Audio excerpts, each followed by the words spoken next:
From Russia now, well, from space really, but Russia's Luna 25 spacecraft has apparently crashed into the moon after it spun into an uncontrolled orbit. Now, this is according to Russia's space agency.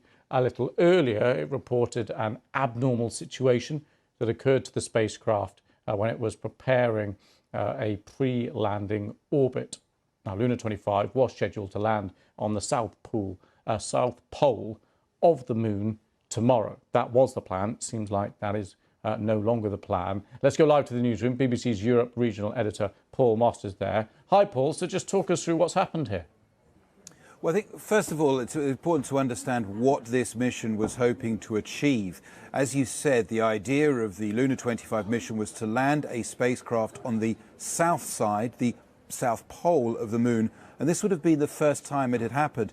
This was important for two reasons. First of all, scientifically, it was very interesting. What the Russians were hoping to do is detect ice or water itself on the moon, which would be very important if there was ever to be a permanent moon base.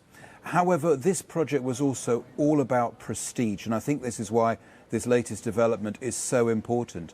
Russia launched this space mission in the midst of sanctions and acknowledged it couldn't get some of the technical parts it would normally need for a space mission. They went ahead anyway, and at the time of the launch, there were critics who said, well, they really thought it only had a 50-50 chance of success. Now, if Russia successfully landed this spacecraft on the South Pole of the moon, it would be able to say, look, you sanction us, and still we're able to manage this extraordinary technical achievement. Instead, it appears that the lunar spacecraft has crashed. That's what TASS, the Russian news agency, is saying.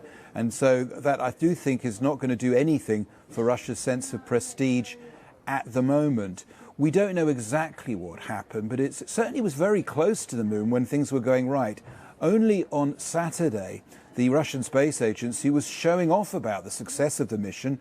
It showed some photographs that the spacecraft had taken of a crater on the moon. It was crowing about how already it had been able to analyze some of the chemistry of the lunar surface. And then a few hours later, we were told that just as they were trying to shift the spacecraft into what's called a pre-landing orbit, there was some kind of communication problem. And the latest we've heard, the announcement from Rosnosov, the Russian space agency, they said, to put it rather bluntly, they said, as a result of a collision with the surface of the moon, the spacecraft no longer exists. That's pretty final.